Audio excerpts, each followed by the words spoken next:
Welcome to Biggest Geek Ass. We are your hosts. I'm Randy. And I'm Joe. This is episode 171 of our show. The date is Tuesday, December 26, 2023.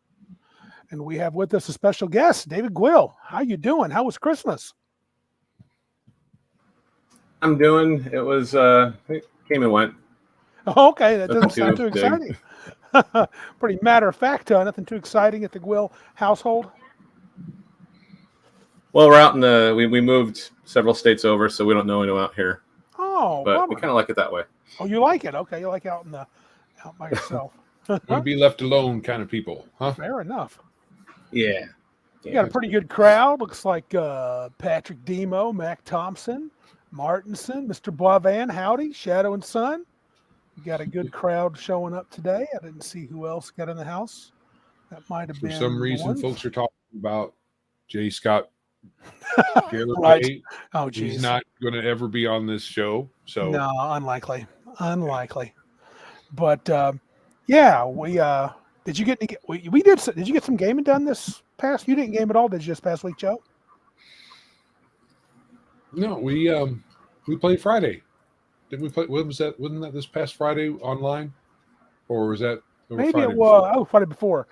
I paid Mercurius Alicus, new guy, and Cal's in the house. That's cool. Welcome, Mercurius. I don't recognize the name, but we're glad you're here. Crafting Gamer, hello, sir. I did play this past Friday. I played Friday. I ran my first Horde Wars game. And Okay. So it was the past. Was pretty fun, and my friends were commenting. Got a buddy from Indiana who's visiting, and he's I'm like having questions. They ask me questions as we're playing. I'm like, I don't know. I can't find it. And then I would text DM Blackwall, and he's like, must be nice to have the creator on on your phone. I'm like, yeah, dude, I'm big time. I don't play. Mm-hmm. So I got to get David Guyll's number before I run Dungeons and Delver so I can do the same to him. Hey, I don't understand this rule, but it was kind of fun. We had a really good time. I played something we had run before at Cabin Con. We had run it. Oh gosh, I think I'd played in it. It's the main scenario, Goblins attack in the book, and we had a good time. And they, of course, solved it in a very unique way. So it was good. Goblins attacking the what? Remember the Goblins attack scenario where you're in the tavern and they? Oh, sure. Come You into were. a place. Oh, I was wondering if you ran that or just your own thing with goblins. No, that's the Gotcha. one I ran. I'm going to run something unique for you guys when we start this week. So it's going to be something different. Sounds Larry said 2 weeks ago, Mr. Elliott, confirming your questions. So, Okay. Yeah. oh, look at that. Arnman says he ran his first Horrorways on Friday. Me too.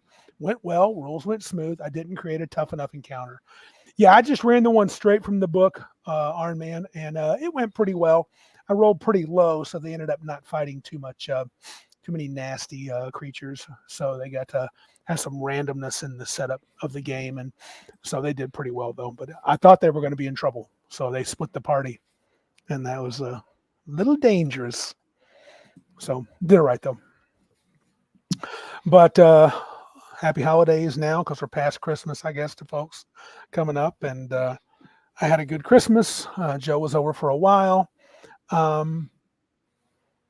had It was dinner, a good time. good dinner last night, and it was good Yeah. friends. So definitely loved it. But why don't we talk to our guest here, Mr. Guyll? Sounds good. David. How have you been, sir? Oh, don't mind me. He only got invited on here. Who cares? Yeah. So, I kind of wanted to just give you a chance to tell folks kind of what you're in the middle of now. Most folks here know you created Dungeons and Delvers, which is an fantasy RPG. If you want to talk about what you're up to right now, if you're still hard at second edition, right? Yeah, that's actually what we did the past few weeks. Has been doing some playtest runs to make sure, the armor's damage reduction thing is working as intended, and a few other little tweaks to the system like skills and such. Yeah. So, Go ahead. So second edition. So you already have the kind of D20 based on fifth edition ish, and then you have a dice pool. So this second edition, which one of those are you modifying, or is it both? or is this the new version? Just the D20 version. The dice pool one, that was most for our daughter when she was 9, which would have been 3 or 4 years ago. But we don't play that one anymore. So we're just kind of all in on the D20 stuff. That's the one that she actually likes the most. You know, she did the dice pool one, the D20 one. She that's in her room. She reads it all the time. She does makes her own adventures that runs us through them. Cool. So we're just all in on that one. So is that who you usually use to play test your mechanics? Is your kids and your wife, and you guys all play together? Well, yeah, we don't have any local group, but this works out fine because if they understand the rules, like, you know, when we were doing this when she was like 9, and if she can understand it, I figure it's not that complicated then. I agree. I think that's not a bad litmus test. I wonder, just in general, what's your background, David, as far as like just TTRPGs in general? When did you start? I'm sure did you play D&D from the beginning, or there are other games that you liked? I've been playing since I was 11. My mom got me a that easy to master black box edition. I don't know which one that is. I've heard it's basic or something. It goes like the little 3 or 5. But then when I was in junior high, people were playing second edition, so that's what I mostly played. Was the second edition, and then my cousin, he brought over Rifts books. We started playing Rifts, and then third edition came out. We started playing that, and that's also where I started playing other things like Shadowrun, Macross, a little bit of Plating Fantasy.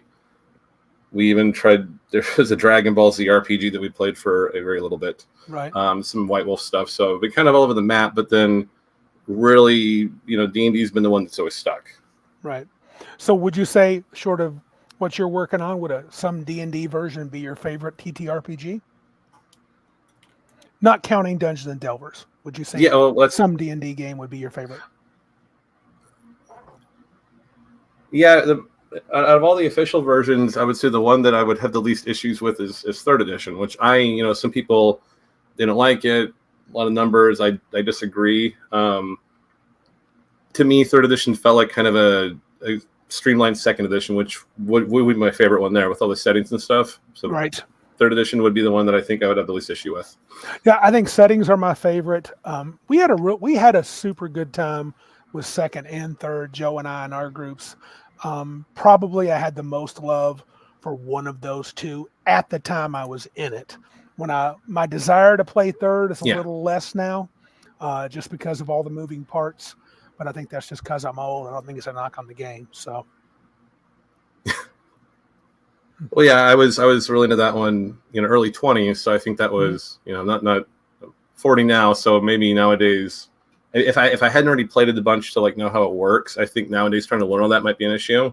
Mm-hmm. But it would be getting back on the bicycle for me at this point. So is I just note I'm looking at your the screen there. Awful Good Games. That's your company. How long has that been how long have you had that company? About 10 years now. Really? It was actually a name that, a guy that I used to game with. He's the one who we were thinking about publishing a setting for 4th edition D&D, and he was the one that pitched it, and it just kind of stuck. I noticed that I've been deep diving on you a little bit, David. I know you and I have you helped me a lot during making that adventure, Tragedy at Tygon's Falls. Dave really gave me a lot of good advice. He was talking to me back and forth, showed me how to do some things, did some things for me editing wise, and setting up the format, which I really appreciate, David. That's awesome. I wonder though, as I was diving into your blog, did you used to play Dungeon World? That kind of surprised me. That's where we started publishing stuff, actually. Really? That was it was after 5th edition was announced. We were doing playtesting and stuff to see what it was going to be like, and then we kind of realized it's just going to be 3rd edition with some 4th edition isms kind of renamed and stuck in there. Mm-hmm. So we weren't really that interested in that. And then the guy that actually pitched the Awful Good Game name, he brought over Dungeon World one day. It's like, hey, have you guys heard of this? And I hadn't. And so he let me borrow it. I tried reading it. It's not a complicated game, but it's very vague. Agreed. So it's hard to play in that sense that like it doesn't really explain how you're supposed to play it. There is a fan book that tells you how to play it, which I thought was odd. And I don't think we ever actually played it correctly to this day. But at one point, it was on Google Plus was still a thing. People were talking about making classes for it. Someone was asking for help on a Vancian thing. I pitched some ideas, and then Adam Coble, he actually said, hey, you should make a Vancimancer class. And so that's one of the first things we actually did. And we didn't play Dungeon World very long or often. We did make Sunderworld for it. And we did kind of play test it in a roundabout way doing that. But then we kind of went off and did our own thing. We kept making classes for it and magic item things because we were really good at that. People liked it, but we weren't really that interested in it after, I think, maybe a year. And it kind of just became like, well, we'll just publish these things because we have ideas and stuff. And then, then eventually we just kind of stopped. Yeah, I remember my first exposure, almost only exposure, was at Gen Con. They had like an independent game room where you'd come and you could just show up at any time and play. And I got exposed to Dungeon World, had a really good time, but I thought the rules seemed very, very easy to grasp. But when I got my copy of the book, I was like, this is kind of vague. What's a move? What are we doing exactly?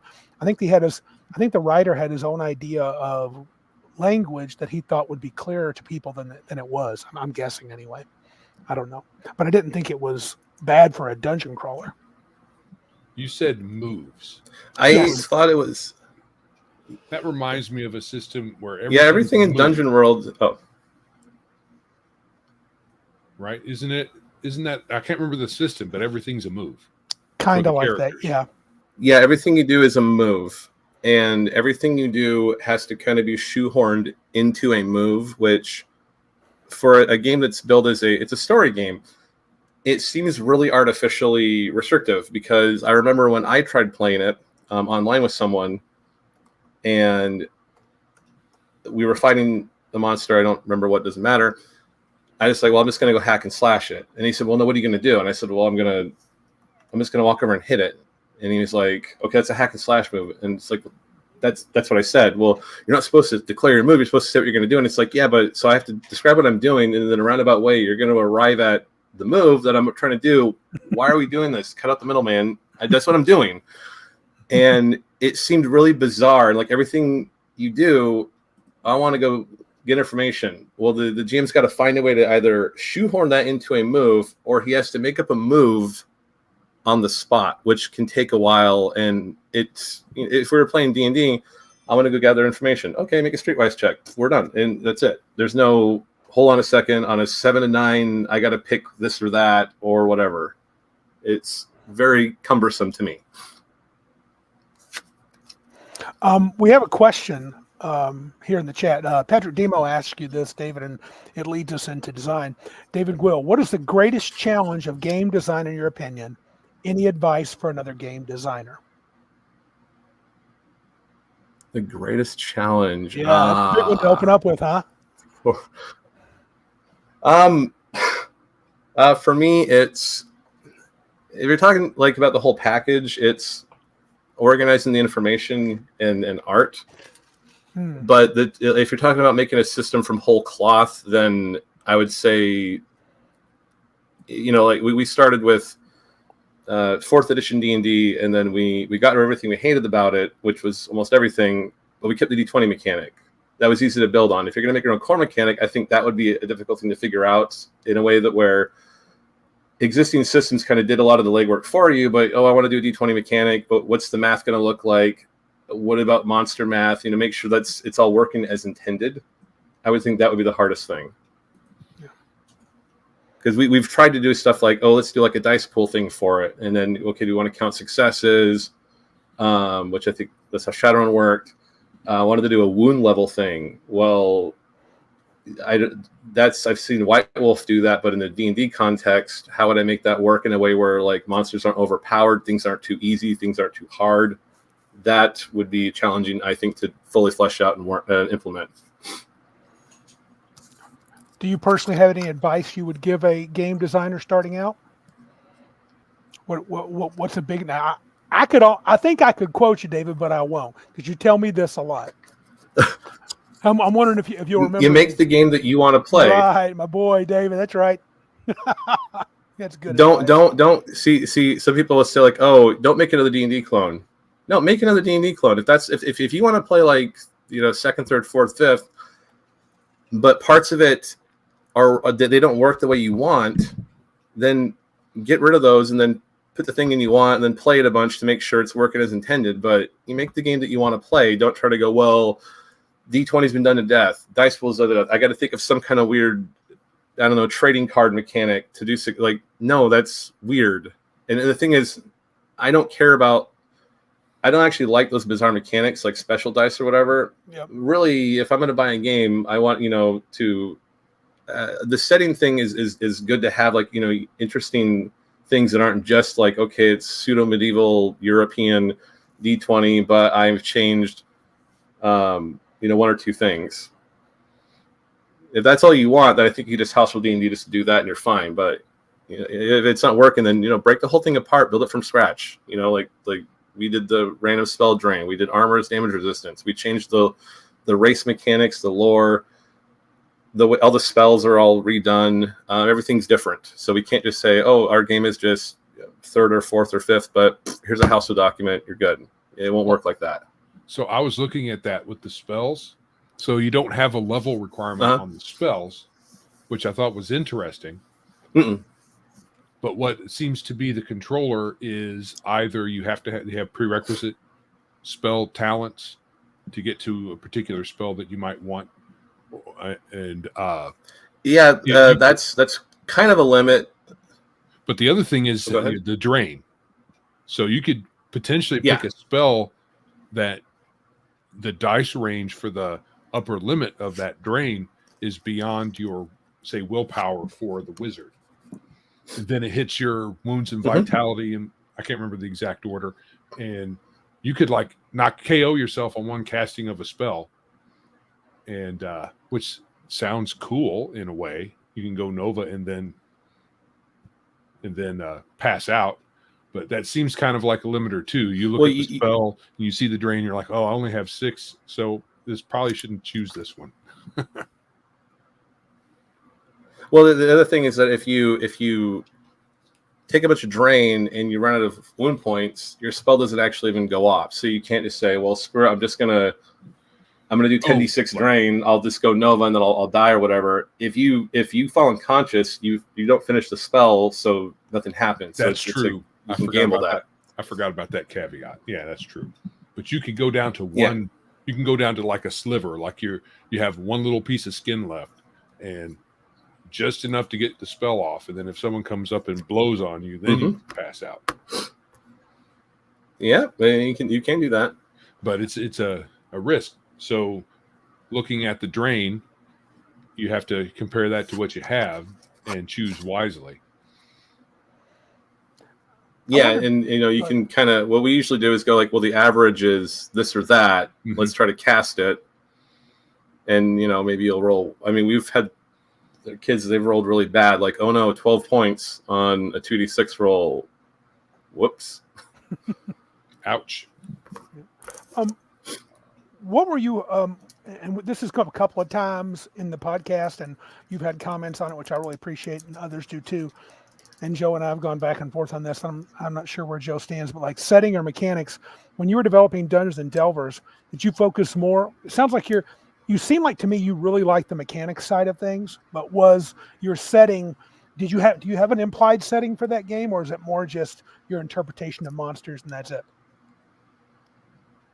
I don't really have a hard setting baked into it. Mostly I was focused on, because when I was a kid, we would make our own setting, which a lot of times as a kid, it would be some kind of pseudo European thing. Mostly I was focused on getting a good mechanical framework, because I figured people will just kind of do their own setting anyway. For second edition, we do have there's going to be a map and an actual setting there. But I think setting the mechanics, I would say you got to get the mechanics laid out, because if your game sucks, everything's confusing. If it's a dungeon world, I don't care what the setting is, or I'll take this setting and I'll port it somewhere else. Yeah. But you got to get that mechanical framework laid out. So I actually want to play your game, and then if the setting's if the setting sucks, then whatever, I got the mechanics are good too. Anyway, I'll just build my own setting. Right. Yeah, because Dungeon World, just the idea, the name of that is a bit evocative and sounds like it could be a cool setting. However, I looked it up. It's a Powered by the Apocalypse game. Right. Which, that's why it has the moves. So, yeah. So that's one of those, there's only like one rule games or maybe a set of 2 or 3 each. And each character has its moves, and it's kind of dumb. When I heard people describe it, I didn't really care for it. I thought it was more fun to play than to hear about. And once I read it, I was like, I didn't know how it matched what my experience was at the table. But that's a Dungeon World thing. I was wondering also, David, you wrote a couple articles on your blog in particular, connecting to a few of our podcasts, and I really liked it. They were really good to dive into, and I liked your thoughts on things. In your Magic system, you have a drain mechanic. One of them does. One of them does. It's your main wizard guy. Now I'm trying to remember. Wizard and sorcerer has that. Sorcerer has the other one. Everything else operates. Yeah. So you chose that drain, and that's in addition. There's not point. Are there points, or is it just drain? Drain. Spell points. Okay. So unless you're talking about you have a sustain mechanic. Right. A lot of the sustain that I saw was set points, but the drain is a dice. Yeah. So sustain stuff was for. Yeah, the sustain stuff is more like you cast the spell; it's active on you, and so you have to sustain that, and so your willpower points are reduced by that amount. Mm-hmm. And that was something I got from the Dragon Age computer game. But anyway, what were you going to say? Well, my question was with those. So did you on purpose feel like you wanted the wizards and sorcerers mechanics to be different from the cleric or priesty type guys with their miracles and faith? Did you do that on purpose because you wanted them to seem really different mechanically and story wise? No, I don't like making mechanical stuff different for its own sake, because then it comes across as gimmicky. Okay. I start from a flavor position. Wizard, to me, the wizard magic and the sorcerer magic should be kind of unpredictable and dangerous. Ergo, they're randomized. Clerics and druids, they're getting their magic. They're getting gifts from the gods themselves, so their magic is safe and predictable. Okay. The difference with classes, though, is the clerics. You're given like 2 miracles at level 1, and then you can build on those. Wizards get a lot, and they can learn more whenever they find scrolls to do that. And sorcerers, they get very few, but they get a whole lot of spell points, basically. Yeah, I saw that. The more and so it always starts from a flavor first approach, and then we once we figure out how to want this class to, like, if we were going to write like a book or do a movie on it, how would it work in the context of the game world, and then we will frame mechanics around that. So I also liked when I was looking at it. At first, I was like, well, all the spells are tied to mechanics, or it's tied to talents. How do you do the spell book thing? And then I saw, you can learn a new spell, but if you don't have a talent, if it's not based on a talent, it says it takes longer to cast, and there are other caveats to it. So you can know it. It's just not as good as having the talent associated with it, which I thought was pretty cool. Well, anyone can learn a spell in the game. So if you're a fighter and you find a fireball scroll, you can make a check to learn that spell, and then you can cast it. You just got to have the scroll in hand. It takes a lot longer, and then your drain costs are maximized. So if you're like a fighter, I'm going to cast fireball. That's 8 points. It takes a long time, and you don't have that willpower buffer the wizard has. So the wizards, like, they're not learning the spells; they're also mastering them. So they have it like, muscle memory. Where everyone else, you can learn it, and then you can multi-class into wizard at some point and use this wizard talent to master that spell. So you can have a fighter who goes to the wizard, masters a fireball spell, then he can do it. Okay, so a wizard, a fighter could find the scroll. He could cast it off the scroll, but that doesn't mean he could cast it the next day. He doesn't know it. Well, he can. So you have to learn it first, which Okay. takes a while. But once you learn it, he can cast it over and over and over and over again. Oh. It's just going to take him a lot longer, and he's going to burn through 8 of his hit points every time. Oh. You don't get a roll, and he also can't enhance it like a wizard can, because it's a lot of the enhancements, they're based off of wizard level. So a fighter, you can do baseline fireball. A wizard of the same level, he can actually boost the damage, boost the area of effect, boost the range by suffering more drain, and he'll be fine. So there's a whole, so yeah, fighter, rogue, whatever, they can learn these spells, but they're going to have a much more difficult time. They're going to be limited on what they can do with it. Wizard's going to have supreme flexibility. And that drain comes off their hit points, since they don't have If willpower. you don't have willpower, yes. If you don't have the willpower points, it's going straight to your hit points first. Have fun with that, fighter. Gotcha. But I imagine, yeah. And you need it. You have extra hit points or health, whatever. I can't remember exactly. You have wounds and vitality for that game. So they have extra because they're, buff fighters. So maybe they want to take a risk and cast that spell if you really need them to.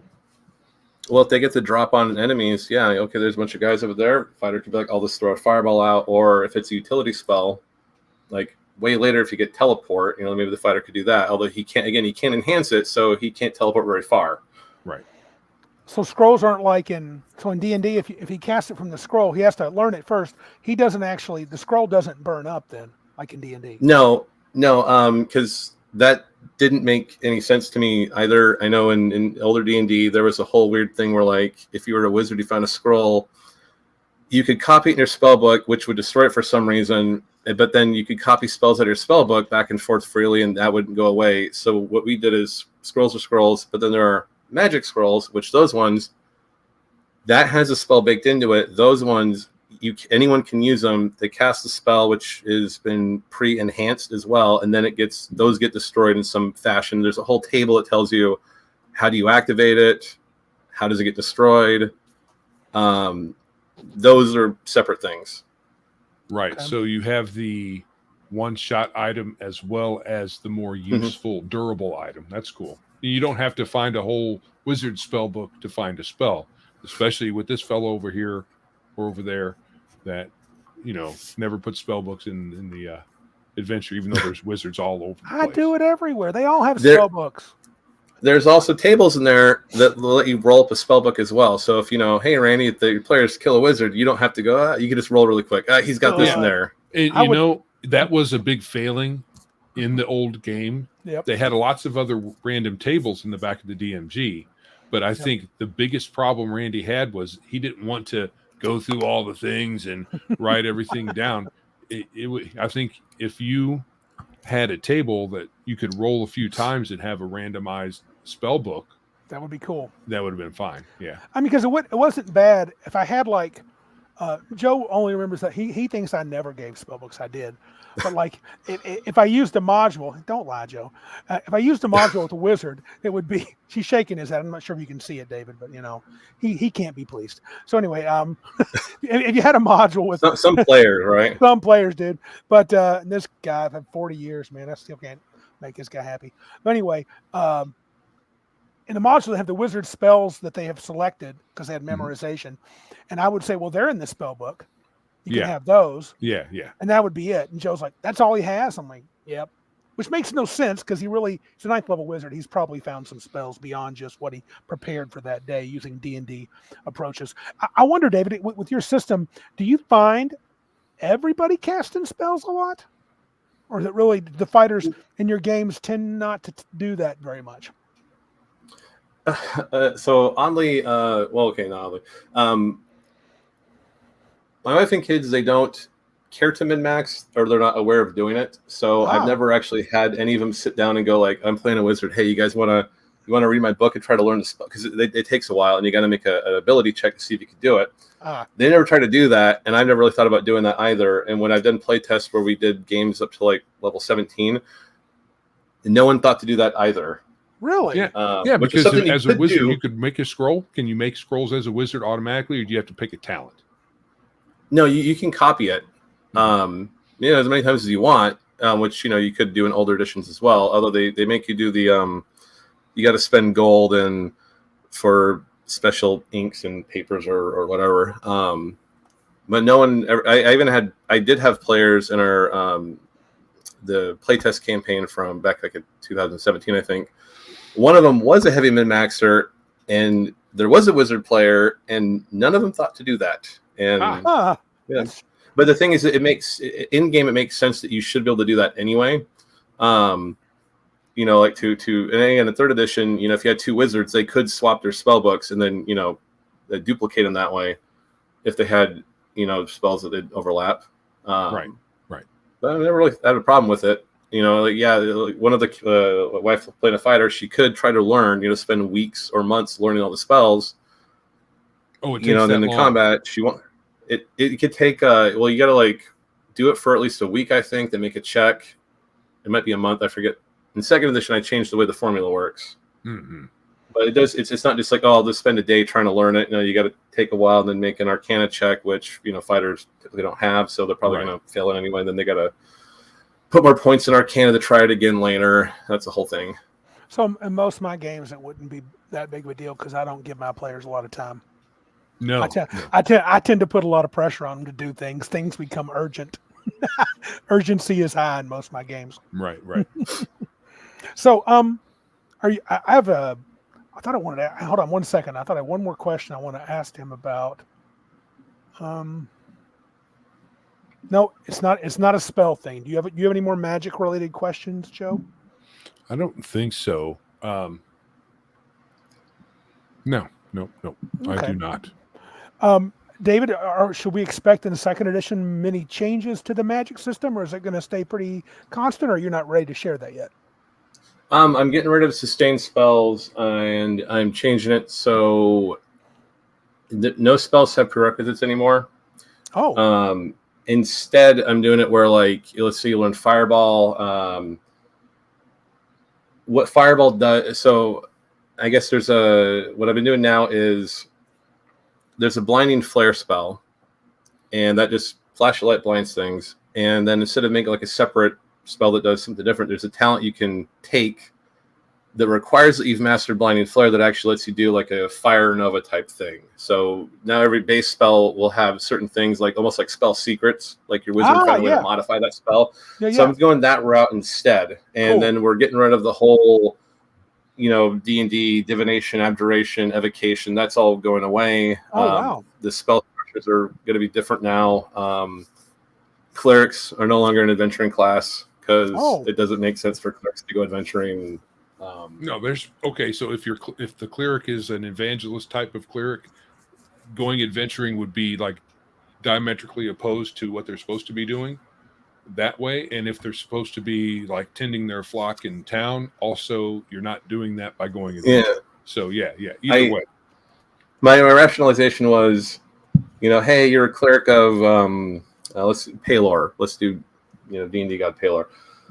You know, the god is giving you access to miracles, so go crawl around in some tombs and jungles, killing skeletons and monkeys and stuff for gold, and then just spend it on magic items or whatever.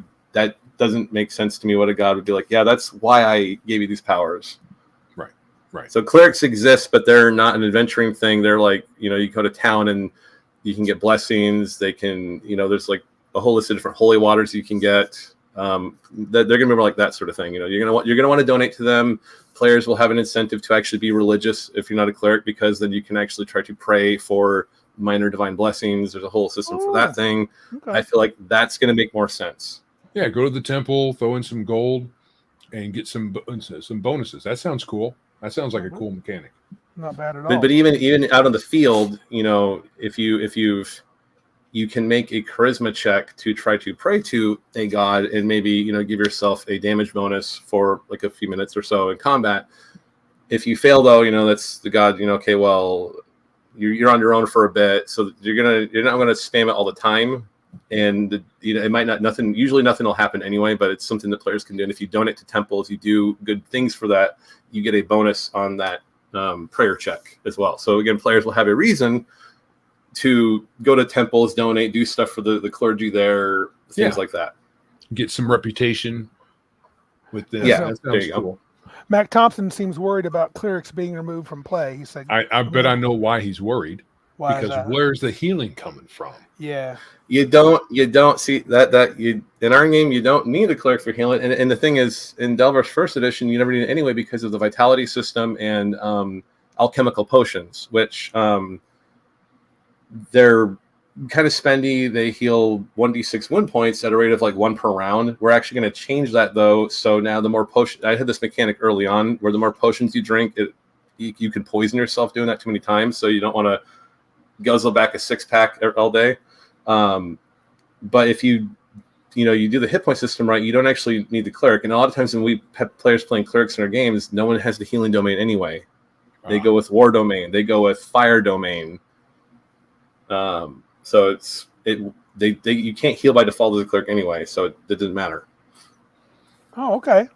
Is there healing magic? I can't remember. Will wizards then have some healing magic, or is that not even going to be a thing? No. Oh, okay. No healing. Interesting. Okay, cool. It's going to be built into like resting and drinking potions, essentially. Resting, drinking potions, and then also, wizards they won't have like direct healing, like I can just touch you and heal you, but they will have like if you're a earth-based wizard like a Terraturgist, you can rub some dirt in it talent to up your wound recovery, heal some, or hit yourself with stone skin. Yeah, nice. You can do stuff like some things will have those options. There's a wizard thing for fire magic called Cauterize the Wound, where you hit fire damage. You can actually heal people in a roundabout way doing that. But there's not going to be I'm a wizard or a cleric. Touch. No. So as far as the alchemical potions, is that going to be something that the players do, or they usually have to buy them from NPCs or find them? You can buy them and you can brew them, and there's a alchemical crafting skill. And then if you find certain components, you can actually you can increase what the potions do. Like there's a vigor potion that gives you back vitality points. Well, if you certain special ingredients, you can actually make it so the vigor potion will restore your VP, and then if you go over the maximum, it's like an adrenaline rush almost. So there's ways you can enhance them. Oh, okay.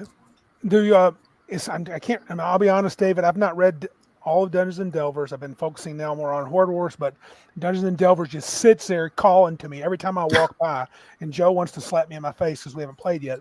But, it's too big of a book not to play. It's beautiful. I love that book. But I send you guys a starter adventure if you want to play it that way, so you don't have to even think about anything. You can just run it. Well, I'll tell you, send it to me. That would be fabulous. I might have already sent it. It's Escape from the Flesh Catacombs. I have that. Okay. Thank you. Yeah. And that's going to link a question. If you send it to Randy, he won't run it. Like Joe would. If it's going to get run, I'm going to run it. So. Well, Randy, there's no spell books in that adventure, so yes, he's gonna love it. Yes, David. All right, so Flady asked earlier, and this connect. I wanted to ask you later, but I'm gonna let Flady do it. Any chance of running a game of Delver's next big GeekCon? Talking to me, and I said, David, what's the chance of you making the big GeekCon this coming next September? Where is it located? We're in Saginaw, Michigan. Michigan. Oh, it's like that's a long haul for you, isn't it? Yeah. It is a long haul, especially because we have 40 chickens. Oh man, yeah. 4 kids. Okay. Yeah. That would be a huge hassle. Well, leave the kids there. They can take care of the chickens. We got to take 2 of them with us because they're too little to leave home here. Right on. Yeah. All right. Well, that's what you create your kids. Put a little dish there with food and another dish with water. Well, we're hoping. Well, they're not. Hoping we'll get David at the GeekCon soon. They're too little. They were the 2 little ones. We did cart them from Oregon to here, so they're not. That wouldn't be. They would be used to a 4-day long trip basically. But right, that'd be tough. Yeah, well, anyway, if you drive out. We hope you can make it one day. We would love it. When they're a little older, that would be. Much more likely once they're old enough to talk. They're gamers too. Big GeekCon's family friendly, so they could come and play too. So that wouldn't be a problem. Flady asked, "Is that Adventure Module, the Flesh Catacombs, is it available on BGE?" I don't know. Yes, it is, sir. Yeah. So if I think we turned somebody onto your your dice pool game that's on Big Geek Emporium as well. So it looks like, David, I'll be running Dungeons and Delvers at Big Geek Con this year. So I'm going to get in Awesome. that and I'm going to do it. So I won't. I'm not sure I can do you justice, but I'll try. I will definitely run that game. Let's switch away from Magic for a second. I only got so much time. It's 7:10 your time. I'm not sure. Wow. You got 20 minutes, maybe. At least 20 minutes. I Okay, could probably good. go a little further. Good. I just don't want to push. I don't want to try to squeeze. I don't want to miss big ideas. But you talked about what about the combat situation? I've read your action points situation, Mm-hmm. and I feel like I like it. I worry that. I feel like I like it too, but Right. Go ahead. it seems a little complex. That's what I was wondering It's about. very maybe a little- fiddly. but it's neat. I mean, in a sense, I love the idea where, so here's how it works, guys. I don't know if David's changed it, but you correct me. You get 6 action points per character. You talked about some optional ways you could do it. Oh, Iron Man says we can eat 40 chickens at Big Geek Con, no problem. So just bring the chickens. I'll bring the eggs. We got like Mhm. I think 80 eggs that Oh, we try to sell them. We try to give them away. We try to eat them, but nice. it's too much. Yeah, Okay. yeah. I can 40 chickens. I love eggs. I can eat a dozen eggs in one sitting. Easy. But even me, I think eating that many eggs every day would eventually No. get old. If I'm Get hungry, sick I of could, it, yeah. I could do 12 eggs. I love them. Okay, so anyway, with that system, so it'd be like it's 6 action points, and each a movement, a type of an attack, a charge. They all have these different things. You have tried that though before, right? So you just start the clock on a D6 and say your actions tell you where you go. It wasn't the action point thing with the 6 points. That was something I thought of a while ago, and that would be if you played like the old Fallout games, they did a similar thing. The new thing I thought of when you were talking about combat made me go like, oh wait, what about this idea? Is that you roll like a D6 for initiative, and then players start at like let's say they get a 3, the monsters get a 2, so they start at 3, monsters get 2. Every action has a cost, so I'm assuming my sword that could be like 5 points. So you start at 3, you act on count 8. Yes. You cast a spell that could have a cost of like 13 or whatever. Like, and the only reason I wanted to do that was because that way you avoid the idea of something that's bugged, me and my players since 2nd edition at the very least is the idea like that you can move attack or you can double move, but you can't double attack or anything. And I remember in 3rd edition, a player he hated that so much that what he did in combat was he played a rogue or a bard or something, and so he hits a monster. And he says, can I make another attack? DM says, no, that's not in the rules. And he goes, okay, fine. I'm just going to run a circle around it. I'm going to run a circle around it. And just to show the absurdity of the fact that why can't, and that's, if he runs a circle around, that's enough time to make another attack. And I get there's a balancing reason, but I feel like there's a way you can fix that. And that would be the point system is the idea of that, well, if you want to just make an attack and not move, well, you can act again sooner later on. And also this way you could actually do the thing where, I'm the evil wizard's going to cast a spell, we can now interrupt it, which you usually can't do in D&D because, well, at least in 3rd edition on, because most spells have one action. So here's my evil spell. Unless you readied an action to hit him while he was doing it, it's going to happen. Yeah, and if they had combat casting, that could be negated. Well, no, you could ready it. What about the only problem I saw with it was it reminded me a little of Hackmaster 5e's. Yeah, system Hackmaster has something similar. where you're counting. It's cool in concept, but I just like you, David, I kept thinking, man, this could get. I mean, analysis paralysis can be hard enough for some folks. This could really bog some of my players down. You have to have folks that know the system. And I think with this thing, just like with Hackmaster, when I was trying to keep track of everybody's, because I ran a kind of a test of it, if I kept track of everybody's initiative and when they can go, that's really tedious. But I think with that kind of system you just described, with this Hackmaster thing, David Guyll's thing, each player has to keep track of their own position in the whole scheme of things. Someone in Bruce Lombardo's Discord, he actually suggested creating like a kind of a clock thing that you could just kind of run the players around different counts and then have them act then. I don't know what he specifically meant by that, but he just said like, make like a clock thing. And so I'm just thinking like, you have like little dice or pegs. That's this guy's dice. I'm going to do something in 5 counts. So you move them 5 counts around it. And then, everyone moves their guy. And then you just kind of go in a circle. that might avoid the idea of having to keep track of like, oh, I'm initiative count 87 now, or on initiative count 110 because it's been going on for a while. And that too. The way Hackmaster does it is every, I think they go up to a minute, and then it just goes over. It just you go up to 60 seconds at the most, and then you start over again. You start over again at 1. But I think that the desire for that gets way into simulation territory, and I think for some of us, you get too far into simulation territory, it kind of ruins the table experience. It can also, it's a game, and I accept that, and there's also abstractions like how I get stabbed a dozen times or whatever.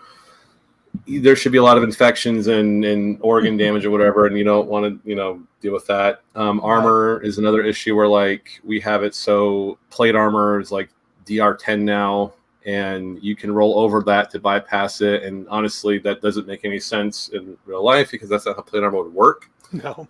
However, it's a game, and you don't want to have a guy in plate armor who's like basically invulnerable, except to like big monsters. So we're just trying to make it so plate armor is clearly very beneficial to have, but it's not quote unquote game breaking. The simpler combat solution I found though is just to give everyone one action in the sense that like you can attack, that's your turn. You want to shoot loose an arrow, that's your turn. You want to move, that's your turn. That avoids I can do 2 moves or 1 move, and you can just attack and you're done. And then a charge attack would be you can move and then attack, but you're at a defense penalty for a while. That way, it's not just like I'm going to go attack the orc, walk over there, and I'm just going to stand here now because I can only move. You could instead charge into combat and then do that. With combat, did you in Dungeons and Delvers? Is there a way to stop a wizard from getting a spell off? Or not? Can you interrupt spells, or is that not a thing? I don't recall. You can't. You can if But this is where you would have to. We have opportunity attacks because opportunity attacks, they make sense because if there's a wizard right in front of me who starts moving his hands and stuff, it doesn't make any sense for my fighter to go, well, it's not my turn. I wish it was, but it's not. No. Okay, I'm going to punch him or whatever. That the 3rd edition thing made a lot of sense to me, and I don't find opportunity attacks very cumbersome or confusing, so we kept them in. You could ready an action as well, and it's something like if you take damage while casting a spell, you got to make Constitution check, 10 plus damage suffered, otherwise it's gone, it fizzles out because you gotta that makes sense. What aspects of combat are there aspects of combat that are going to change? Have you changed the initiative system in 2nd edition? I assuming you're not going with the action points. You just said probably not. No, I want to. It sounds really cool in concept. It sounds like, it makes perfect sense. It fixed everything. No, the only thing we're changing is because in 1st edition we do you can double move and then do whatever, but we're going to change it to you get one thing. So if you're going to cast a spell, you can't move. You got to focus your magic energy, direct it, shape it, whatever. So you can't run around 30 feet and then do that. And then a lot of spells actually cost 2 or more actions. So you can suffer drain to reduce that, though. So that's going to adjust things. So you actually you're more likely to interrupt spells now or get interrupted unless you want to gamble more drain to reduce that. Oh, I think I really like that. I don't know where I stand, but I know I want the games simplified from a utility standpoint. I don't really care how complex it is behind the screen for the player. The player can have all kinds of buttons and knobs and stuff to move around to make their character, but I want the actual playing of the game to be smooth. So I'm looking forward to seeing that. No, you could do a system of combat where like, I'm going to attack the guy, hit location, damage the arm, make a con save to see what that actually entails, all this crazy stuff. But I thought about doing, because you guys had mentioned an injury system before, like, okay, you get hurt, you take a penalty. I thought of that too, and then thought, well, no, because if they're fighting orcs and goblins, they're going to die like in 1 or 2 hits. Do I really, as a DM, want to go, okay, that orc's -1 from pain or whatever, that guy's -2? No, they're just going to die next to it anyway. What's the point? Right. Yeah, I'm torn a little bit myself. I like there to be some viable options apart from trading punches for fighters. So how far down that rabbit hole do you go, and how complicated do you make to satisfy that kind of craving on one person's part? Well, our fighter class, you can get exploit talents, which let you make an attack roll, and then if you roll high enough, you get to make a free trip attack. You get to make a free disarm attack. You get to make a free. You could grab them and try to hold them back. And then there's also ones that they have bleeding wounds now. They're stunned for a little bit. You can push them around. So we did, because third edition, a lot of those trip things they were lame. No one wanted to do them. So we decided, well, take trip attack as a talent. And now if you roll high enough, you get to attack, do your damage, and then try to trip them for free. And that emulates a little bit like you see in fighting in movies.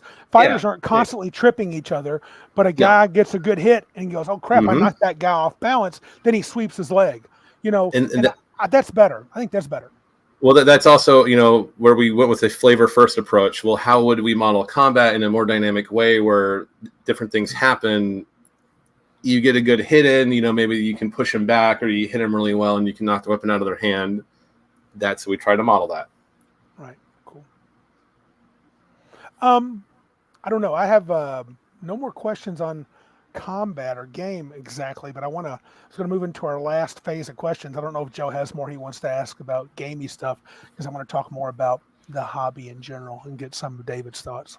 Well, part of the blog post was also writing those was you guys were asking about how to do combat stuff. That was part of my way of saying, well, here's something you might think about doing for your game. So I'm curious, you writing about your game. How are you designing things? Are there any things that you would do differently? You're making the game you want to play that you always wanted. Mm-hmm. What are you changing? Well, I'll be honest with you, David. I feel I'm stuck in limbo right now. We had started over a year ago on Mud Sword, and we got a version of it that I was liking, but we started thinking it's not all that different. I'd mentioned the spell secrets, and a lot of it was loosey-goosey stuff. And now I think what I'm going to do, and joking, we're working on the world part eventually, but I'm stepping back, and I want to run Horde Wars. I want to run Dungeons and Delvers, and I want to run Castles and Crusades, because I've run enough basic D&D now, OSE, that I remember how it was, the things I liked, a lot of the things I didn't like. And I want to look at your game closer, because it's not got a fair shot in these other two. And then I think, because I don't know if I know what I really want yet. I mean, when I'm playing, I go, I don't like that. I want something like this. I don't like this. I want something like that. Well, what do you not like about Castles and Crusades? What is something that bugs you about that? Oh, I haven't played it yet. That's what I mean. It's on my list. Oh, okay. That's what I'm saying. So I've got Horde Wars, which I'm diving into. Dungeons and Delvers is going to be next, and then it's going to be Castles and Crusades. And I want to see the things. I want to look at those games. Oh, I like this. I don't like that. Like I said, right now, all I can really tell you is this much. I want an initiative system that's super simple. Fact. That's what I got to have. It's got to be quick. I don't want to play around with initiative. I don't like third edition's chart system where I'm constantly changing everybody's position after, I know it's cyclical, but you got to put everybody in order and then do that. I don't like that either, because it's not horrible, but it's not what I want. What I actually did last third edition game I ran was I would take out of the character sheets, I would roll initiative ahead of time. I'd do like 4 to 6 sets of initiative scores, and then you go in the room, there's skeletons, I would just roll a d6.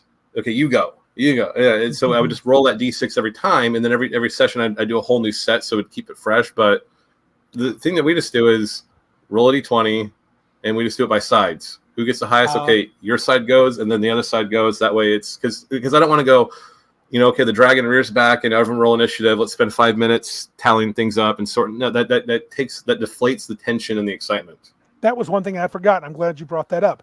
So you roll, and when the players go, they go any order they want, correct? They pick their order. Yep. That's interesting. Well, it makes it, like you're saying, you want something fast, so it makes it fast, because then it's like you roll one of the players rolls, doesn't matter who, and then boom, who's doing what? That way the tension doesn't just kind of go, and then you gotta. Yeah, and if those players that think too long, they're going to have to wait till after Joe, because Joe's going to be jumping up right off the bat. He's like, I want to go. Yeah, you could do it like that, Yeah, Joe's ready to go. Yeah, let him do it. Well, Joe be like, I'm going to hit the guy. I'm going to cast a spell. Wait a minute, I want to do this first. People are, and that's good, because Joe is one of the guys that at my table, to give him a little bit of credit, don't want his head to get too big, he makes stuff happen. He's one of those players like he's not fond of like sitting and spinning for very long.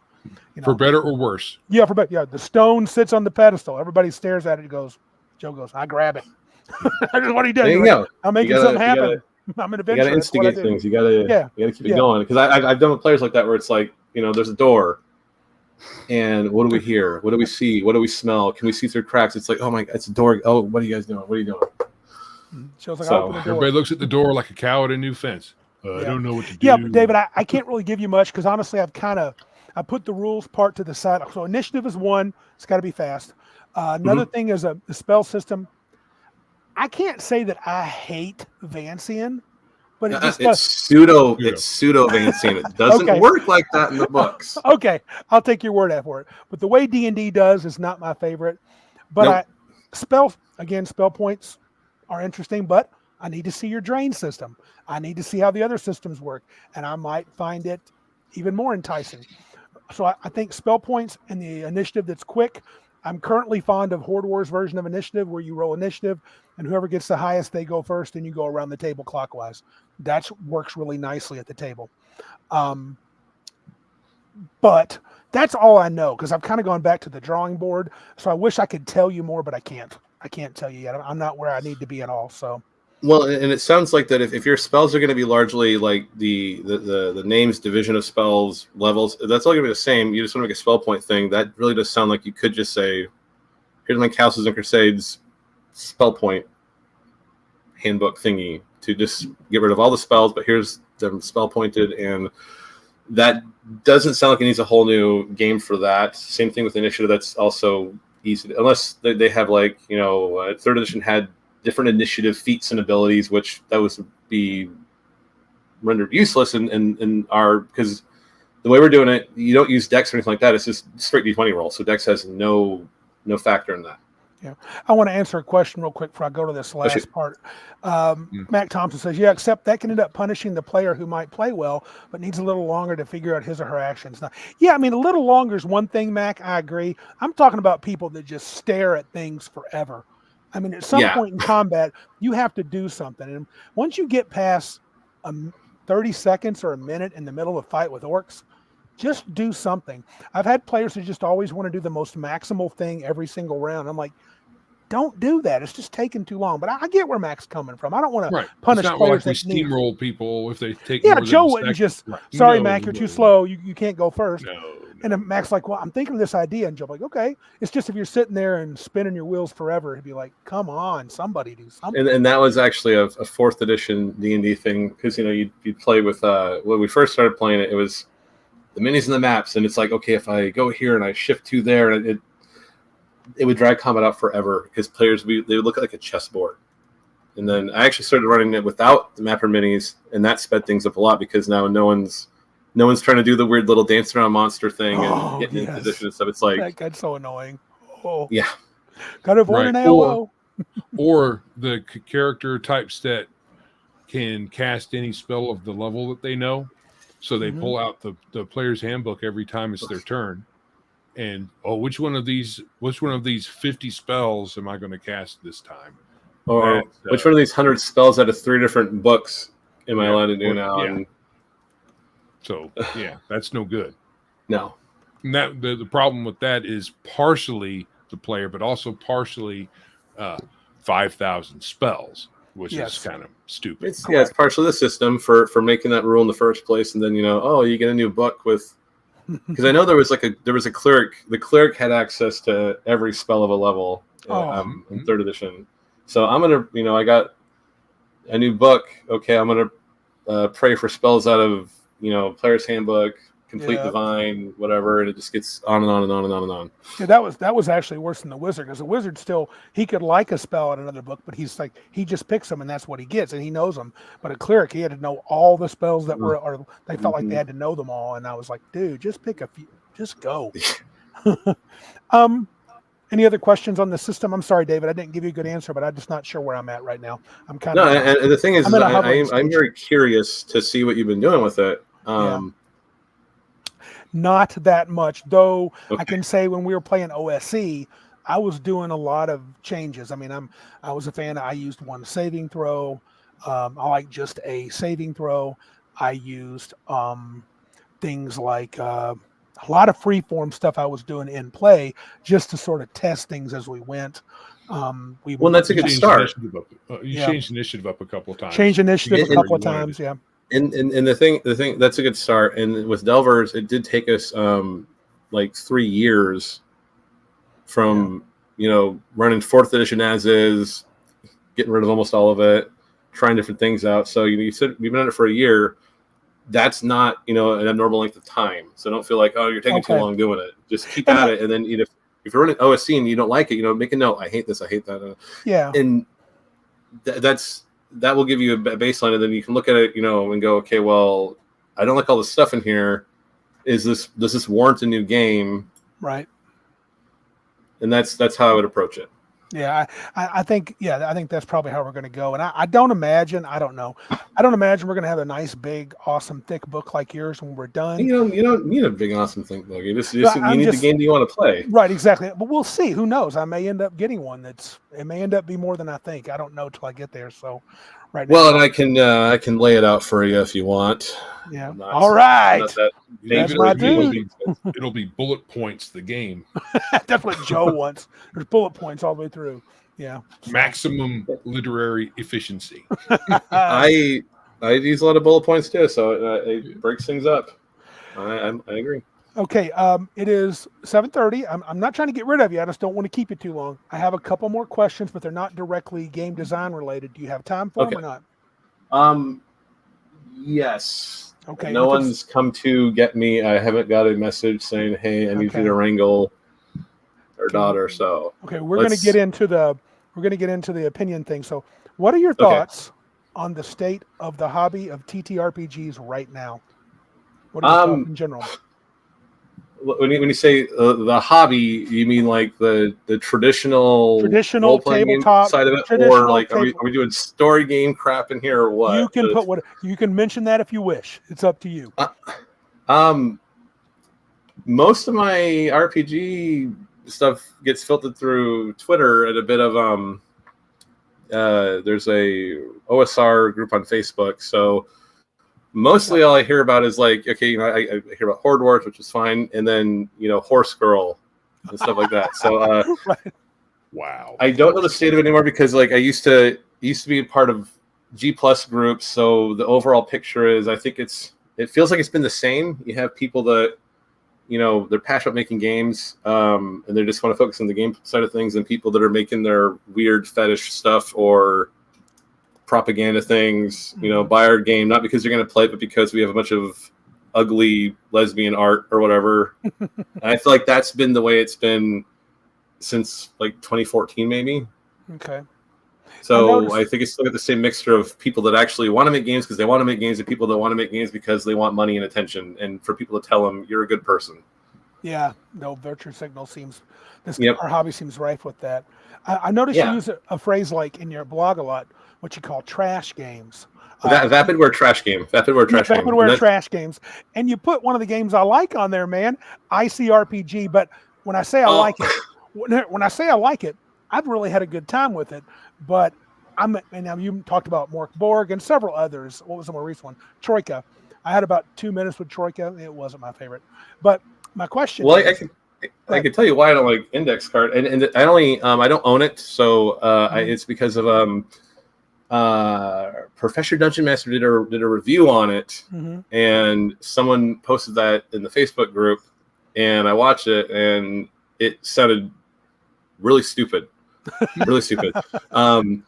Like he was praising the these cards that have like terrain features on them, and just him trying to justify their existence. Like they're so amazing, and it's because like you can just lay them out, and you got a room, and it's what you can lay them out, and you have a town, and then you can just rearrange them in another town. That's not a town. You just put some cards down. What is this town? Who lives there? What's going on? And you can put your guy on a minecart. You're on a minecart chase, and I'm like, that's retarded. that's so dumb. And then he's talking about how the difficulty is like it's like 15 or something. It's always 15, except Well, when you change it. Okay, so it's not always 15. You can change it. It scales. What they'll do, at least, okay, here's my experience. The game master that ran me through it, for each scene, situation, combat, whatever, he would put a little card out, and it would have a DC on it, and that would be maybe 13. And then hard would be 2 higher, and easy would be 2 lower. There's rules for when you had to roll which one. So with the scene, so the environment has a challenge. it sets the challenge level, not the monster itself. Right. How powerful they that might be.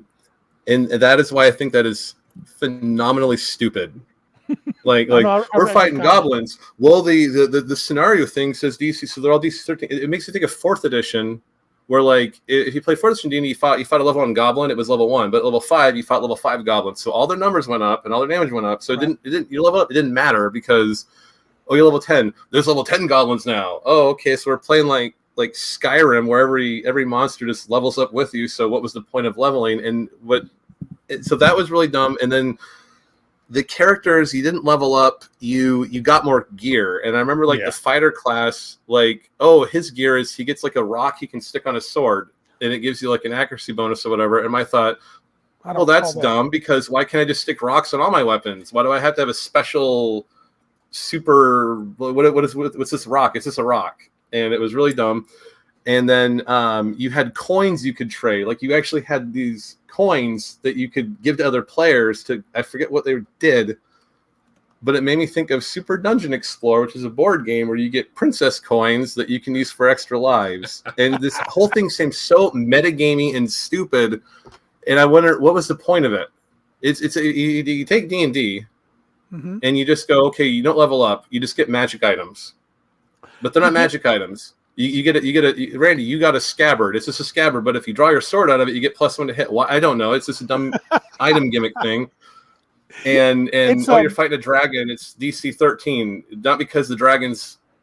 It's because the scenario is like that. And I'll change it later, and he'll become magically harder to hit or whatever. And everything's level DC 15, and you guys all know what it is, so you know exactly how to hedge your bets. And that just seems really dumb. But you could argue this, though, David. I'll play some defense on this particular game. You could argue. Randy, don't. I'm going to. I've had fun with it, but that could be the group dynamic, and I get where you're coming from. I think that in 3rd edition, if you read a module or read an adventure, there would be an encounter that would if you looked at those monsters and those challenges, they weren't often too far from each other in terms of difficulty. They all kind of fit the scene. So you could argue in that scene, this is a challenge. And if you scale dragons to your game like D&D does, you have a weaker dragon for lower level characters, a medium level dragon for medium characters, and a tougher dragon for higher level characters. But that's bad design, because this actually is with Melissa, when she started running her adventures, she was going to do an adventure where you travel to like basically another continent, and there was going to be a castle and a jungle giant who basically he somehow had like strung a bunch of intelligent monkeys into being his like servants, whatever. So it was called the monkey castle thing or whatever. And she wanted to run it for us as a play test, and we made level 3 characters. And she said, "Hey, I want to put a shambling mount in the game, but it's like level 7. How do I level 3?" And I said, "You don't." Because if you do-level all your stuff, if you do-level everything, this is exactly this is where I think 5th edition players came from. The game's got to be balanced, because if we can't just kick in the door and kill everything, then that's not fair for some reason. And so, no, if you run an adventure and everything's like all level appropriate, well, then what's the point of the levels anyway? It's just dumb adventure design. You got to have like hard stuff in there. We had hard stuff. There was hard stuff in ICRPG, for sure. I mean, because not every encounter was the same. It's not that every adventure, this is a level 2 adventure, so all encounters are 2. The DM gauges each scene as to what challenge he wants that scene to be. And to me, that's not horrible, but I also think the leveling, the part, we even mentioned while we played it, I don't see this game being a long-term game. It's definitely one-shotty, short window of play. Yeah, and I don't like games like that either, where it's like there's no longevity to it, because if I want to do a one-shot game, well, I got D&D and everything else I can do one-shots with. I don't need another game that's like, oh, it's D&D, but the levels don't matter. Only your items matter, and your items make no sense because you have like a fancy hat, and that's plus whatever to charm for some reason because it's a fancy hat that you can't buy anywhere for some reason, or it's a rock you slap on your weapon, or it's they had like a metal shield, and it like you can't have a solid metal shield. It'd be absurdly heavy. There was a lot of stuff like that where I was like, this just seems so dumb. It just seems really dumb. Bruce Lombardo wanted to chime in for his every weekly visit. He said we should do a conversion kit for advanced bestiary for Dungeons and Delvers. Don't level up any monsters, just make them scarier. Mm-hmm. He always has to say something. Oh yeah, I know that. He loves I think I tried to find it, but I can't find the advanced bestiary. Bruce, where can I find this advanced bestiary that you've just brought up? It's a magical tome. He swears you can get it. I think he's kidding us. Now I've seen the book. I know it exists. So we've seen a book. Yes. Right.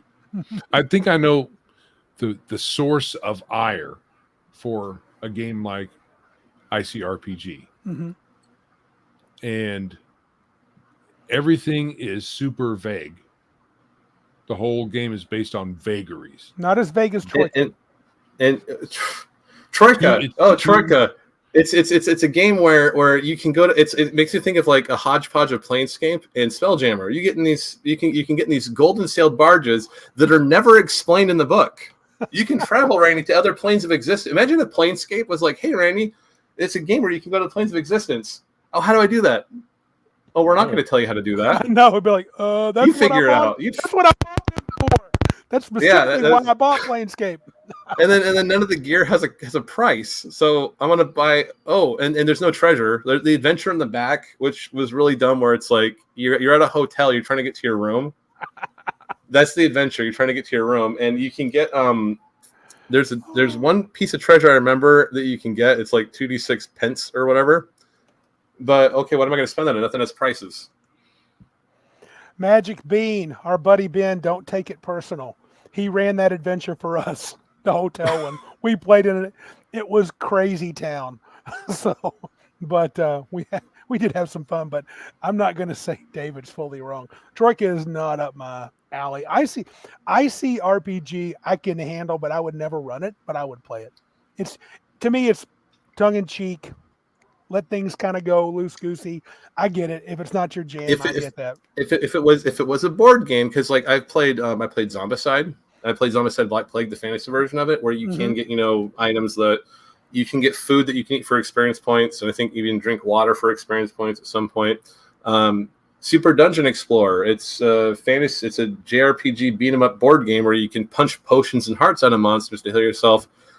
It's a board game, and I can accept that craziness. In a role-playing game where nothing in it actually justifies any of these things existing, it just seems like a huge disconnect to me. Like, imagine if you were on D&D, Randy, and I said, hey, Randy, my fighter's got a long sword.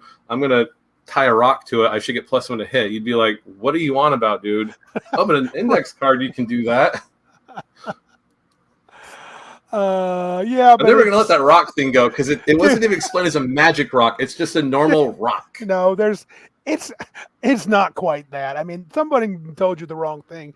But I laugh because David, you're really close. You're around it. I feel what you're saying, but I think it's a little better. It's got a little more. It's definitely got more rules that make sense than Troika. There's no comparison. But I also think that there's a place for it. Campaign-wise, Troika is no way, but ICRPG, it's limited. I mean, you can only play for so long, I think.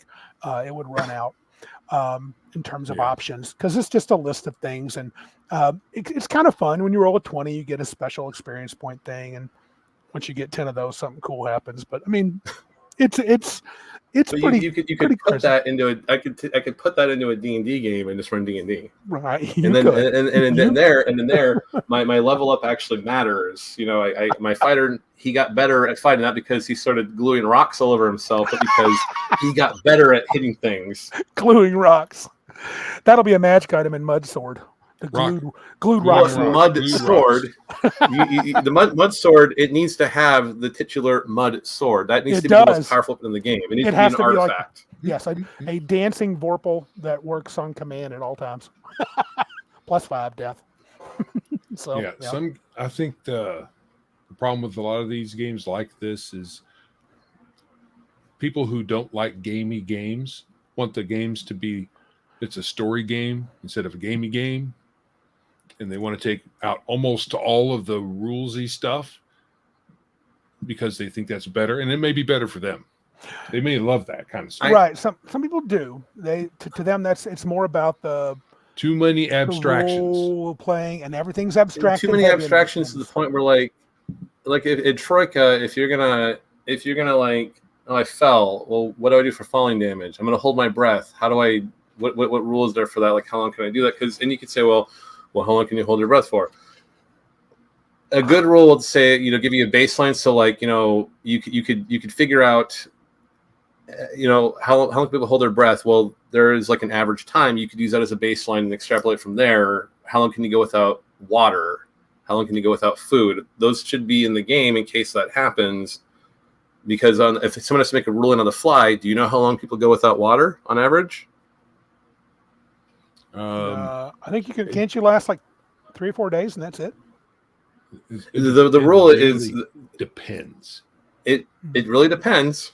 But the thing is like it's like 3 minutes with no air, 3 days with no water, 3 weeks with no food, or something like that. It's like 3-3-3. Gotcha. But if people don't know that, and then it's a generalization. Yes, obviously the environment can change that, but and for falling, things like that need to be in the game as well, in case because an index card, how if I fell, what damage would I take? How does that work? And you maybe make a rule on the fly, but why can't you just be in the game as well? Just so players can go, okay, well, you can make a rule in anyway, and then later read like, oh guys, I found that rule. It was actually in the book. Whatever, everything's fine. But those are some very basic things that I see missing from a lot of these other games. Yeah, I don't. Well, I mean, specifically falling damage. I would imagine in ICRPG it's there, and Troika it's probably most definitely not. So, but anyway, I knew that'd get David going. I knew he loved him a little ICRPG. Oh, anything else you want to ask, David? Because we've had him for an hour and 45 minutes. That's awesome. No, an hour and 15. Yeah. So yeah. Thereabouts. Hey, do you want to tell anybody? Yeah. You want to shill anything? Do it, man. Tell people to buy your stuff. No, Dungeons Delvers on Big Geek Emporium. Yes. It's over there. All right, cool. Well, David, thanks for joining us tonight. We really appreciate it. No, thanks for having me. Any other game design specific things that you guys want to pick my brain on before I go? Oh, give me a second, because actually I might have had one more. Because I highlighted something in your combat early on. I'm on the website, and I had picked something else up. How long do you mentally harangue yourself to figure out a rule? Right? So I want this rule, and you're like, I like this and this and this. And how much do you beat yourself up to get the rule right? Or do you like say, I like this, I'm gonna put this rule down, we're gonna play it and iterate from there. So when you guys talk about combat, and I thought of the action point thing, that didn't take very long. I was thinking like, okay, how would this work? Ooh, everything has a point cost. Okay, that's kind of cool. And so I thought of that. It didn't take me very long to think of that, and I think I put it in the chat. Hey, here's my idea, and then I fleshed it out a little bit later. The bad part comes where when I'm writing those blog posts, and here's my idea for this wound level thing where you can get hit and you don't take hit point damage, you take wound level damage. And then as I'm writing it out, and because I thought about it, and then I talk about like, well, here's what it gets complicated. And then sometimes I realize, oh wait, this won't actually work. And then I've just wasted an hour writing a blog post that I can't even use because it's like, oh crap. And then I'll talk to Melissa about this stuff, and then sometimes she'll ask questions, and I'll go, wait, no, it actually will work now. And so that's what's happened before. So it could take like a couple hours, and if it doesn't work, I mean, I've had that happen plenty of times where I think of an idea, and then I go, it doesn't make any sense, too complicated, and I'll leave it in I usually have a bunch of Google Docs. I leave all my stuff in there, and then I can come back to it later if I think about it later, like, wait, maybe it will work this time. So don't beat myself up too much, not anymore anyway. And it can take, maybe 10, 30 minutes, an hour or so just to try to get in my head. But then the play test is the hardest part, because I gotta run it organically. So, because if you just do like a combat stress test, They go in the dungeon, fight some monsters. That's not how the game actually works. That can give you, I guess, like a false positive on, it works, but then, it actually doesn't work because that's not how the game plays. Right, and that can take a long time to play test that properly. You have to play it over time. You got to do it over time. Scenarios. And also, the idea like you're going to go into a dungeon, explore some rooms, maybe fight a few things. We go in there, fight some things, get back to rest. Now, does that mean the armor damage reduction is too high now because everything's too easy? Oh, but we did the 5 encounters in a row stress test. It wasn't. Well, that's not how it works. Right. Okay, I guess I do have a question. Shoot.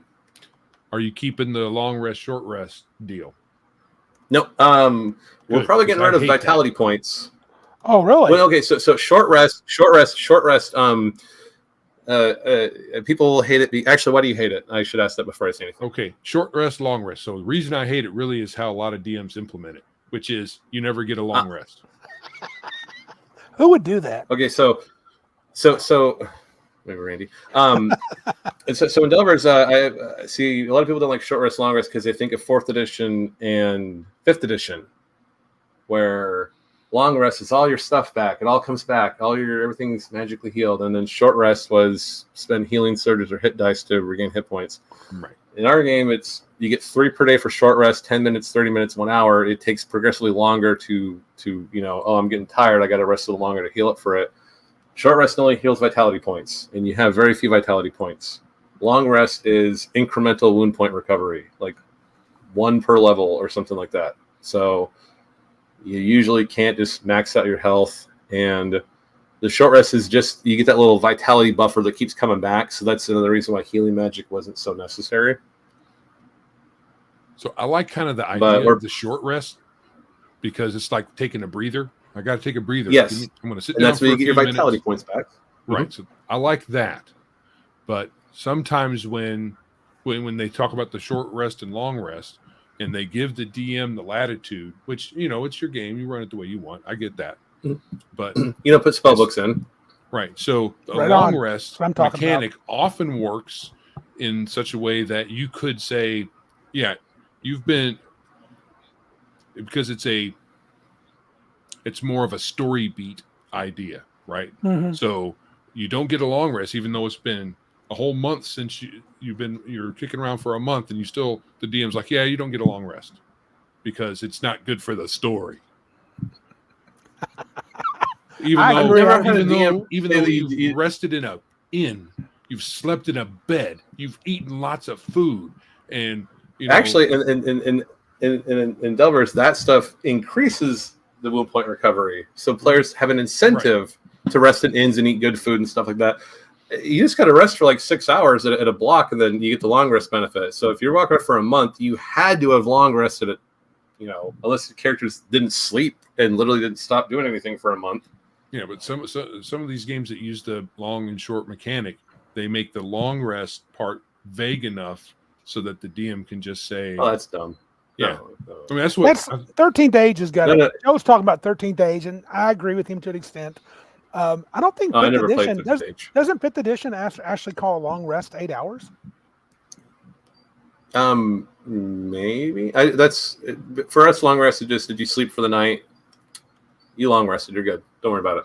Right. So I get that maybe sleeping overnight in the dungeon probably isn't a good long rest because you get a whatnot. You get a wound recovery penalty, so you regain wound points slower in a dungeon environment. Yeah, but unless you're a ranger, if you're a ranger, you get the Great Outdoors talent. You don't suffer that anymore. So rangers can long rest anywhere they want, and they're fine. Right. Oh, Randy, there's no ends in my game. Henceforth, and no clerics unless Mac Thompson plays. Yeah, Mac's like he's hating. Now let's clarify. There's clerics. There are clerics in 1st edition Dungeons and Delvers, but in 2nd edition, there are clerics and druids. And they can heal in 1st edition. If you take if you're a cleric and you take the healing domain, or you're a druid and you take Circle of the Sun, I think. Those are gateway talents that unlock healing abilities. So if you don't take those, you cannot heal at all. The idea is that you would play a cleric and invent your god, and say my god, he has this and that domain, and then your god can have any amount of domains you want, but you have to spend a talent to get that domain anyway. So if your god is like 7 domains, whatever, you still got to spend talents to get those anyway. Okay. So it didn't matter. You can do whatever you want with that. But if your god's a healing god, well, if you take healing domain, you're good. If you don't, then you don't. The only exception is clerics can get a divine inspiration ability later that lets them temporarily gain access to different miracles. And those can be swapped out periodically. But otherwise, no, you got to spend the talents on it. So in 2nd edition, that won't be an option. No, clerics won't be an option.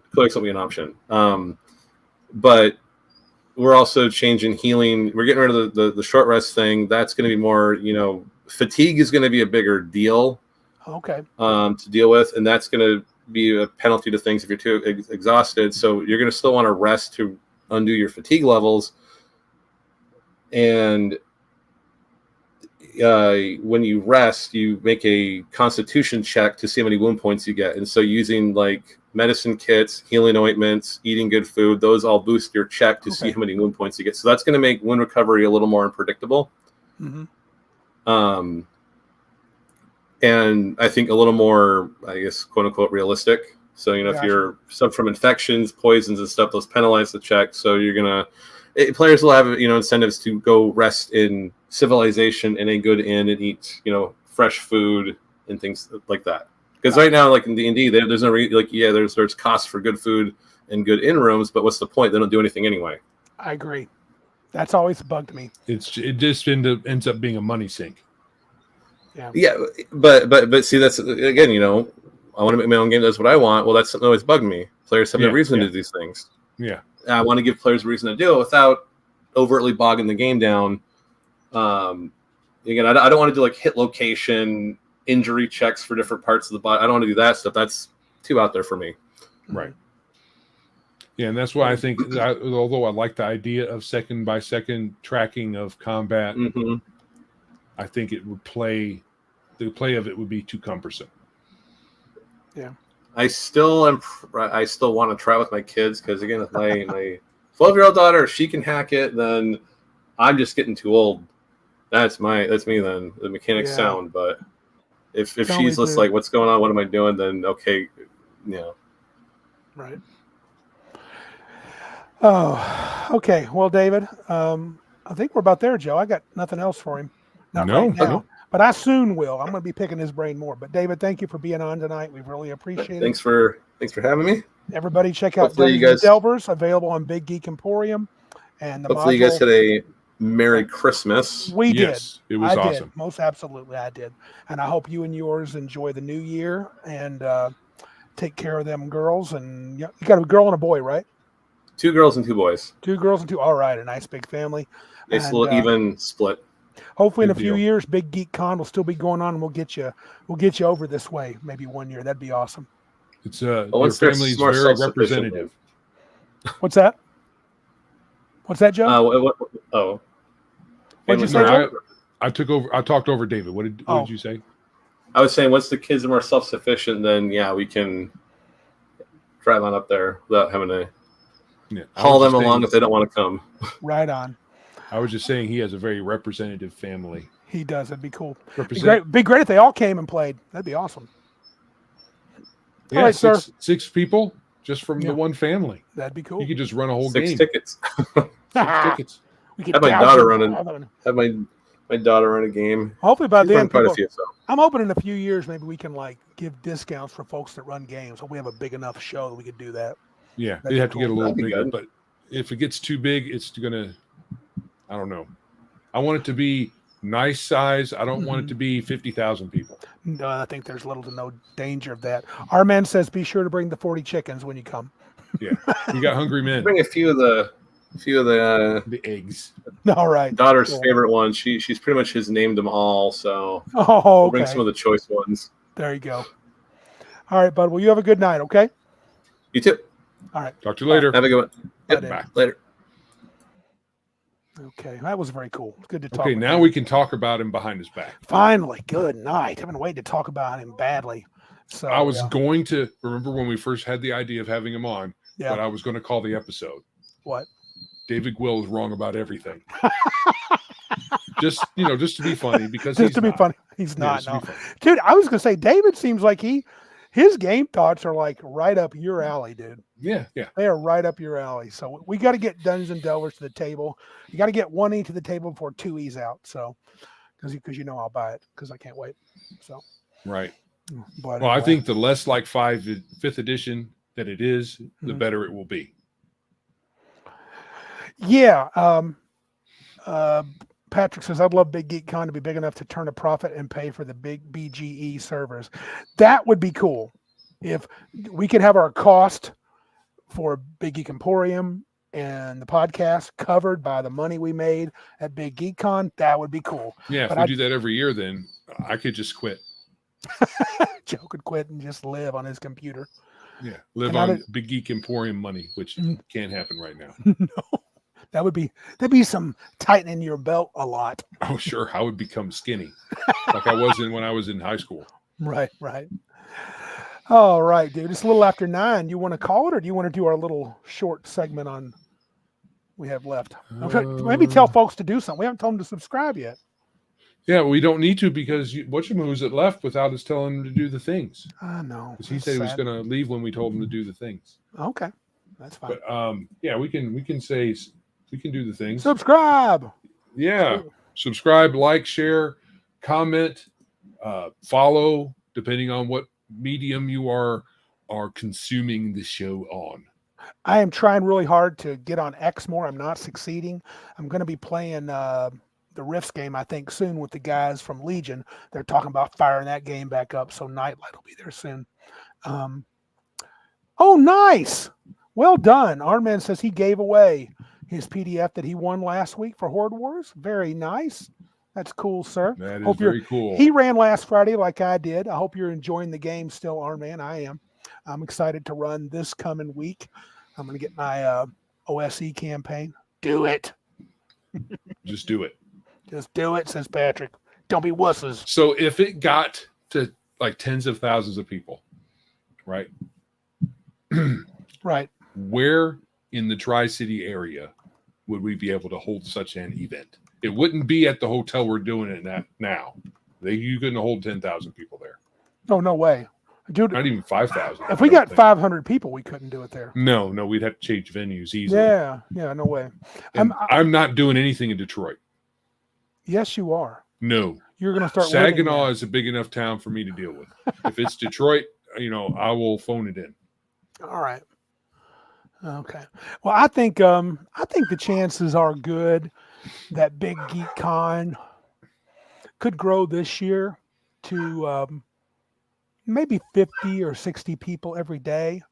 Oh, what's that banquet center? What's that banquet buffet center? Not buffet, but that banquet conference center that's in Essexville, the Grand.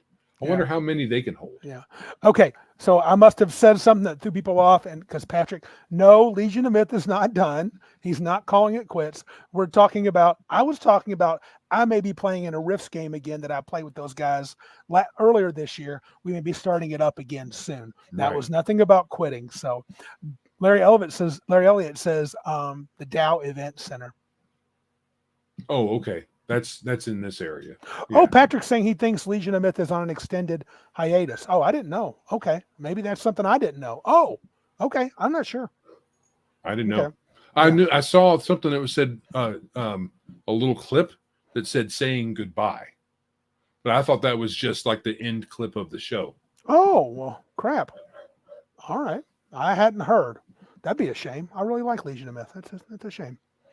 I'll still hang out with Maxo. He and I'll play games together. That's cool. He's a good cat. Right. I want to get him. Oh, they made a goodbye video. Oh, really? Well, I better check that crap out. But I need to get Max to Big Geek Con. He needs to get here. Right. Oh, okay. Mr. Boisvan clarifies. No, Legion of Myth was away for the Sunday stream. They're coming back soon. Okay. Okay. And about your request, Larry Elliott says the Grand has 2 areas to use, upstairs and downstairs. Kid had sports banquets there. Okay, that could work.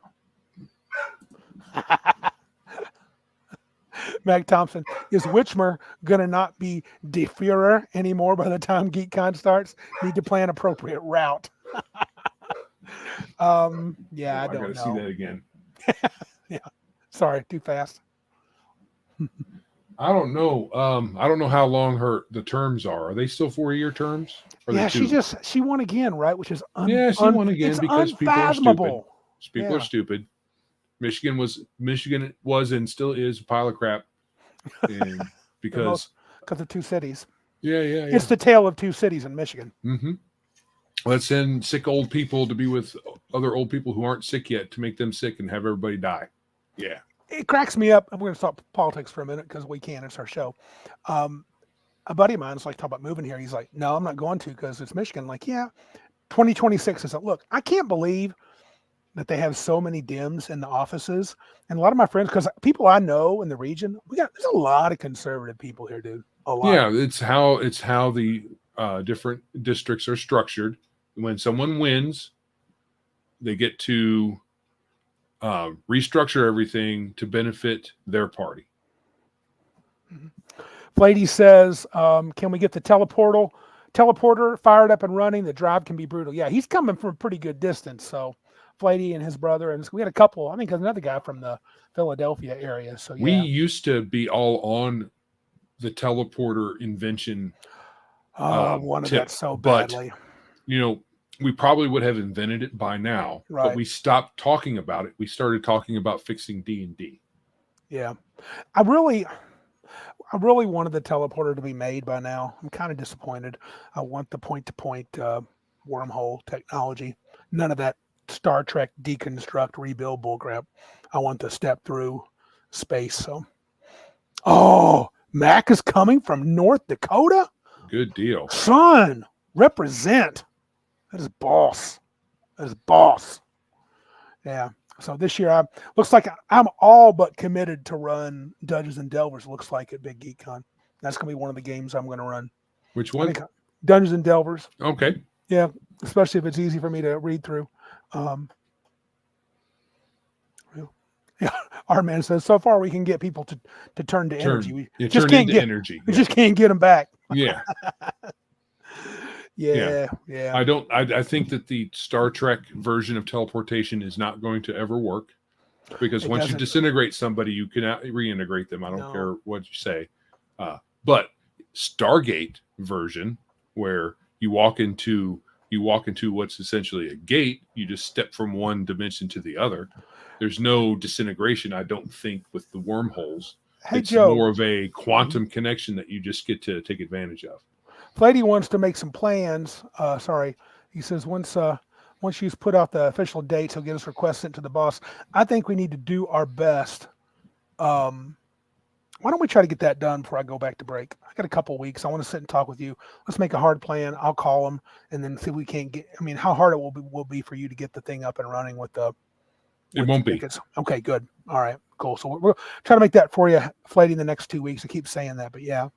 My next module, that's a good question. You need to get working on the next module. I really do, but I'm leaning toward creating a Horde Wars module. So I may not finish up Tragedy. I may not run the second Tragedy at Tygon's Falls. Yeah.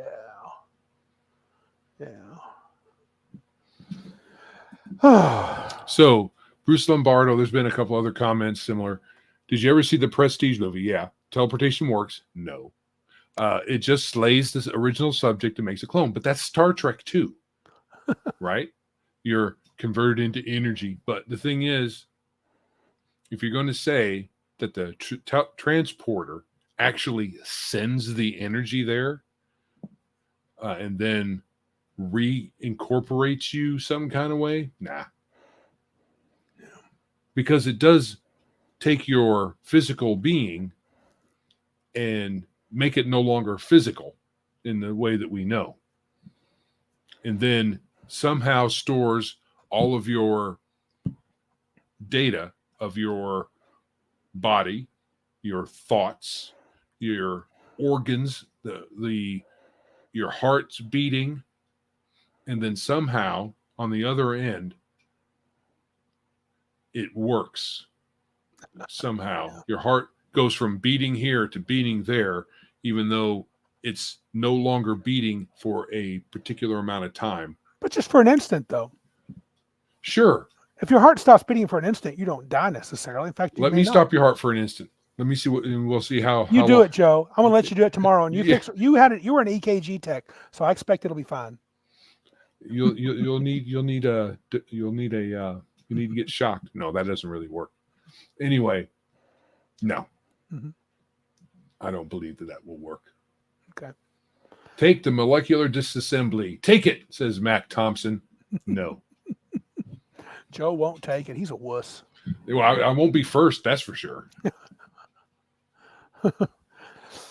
No, the soul's already. You don't need that soul anyway. Mine's already called for, brother. Mine's spoken for. So if I get disassembled here and reassembled there, and the soul doesn't, make the trip, I'm good. Yeah, I'm with Demo. He said he wants wormhole teleportation. Me too.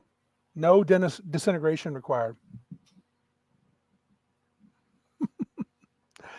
Oh man, what do you think, dude? We about ready to boogie out of here? Yeah, let's get.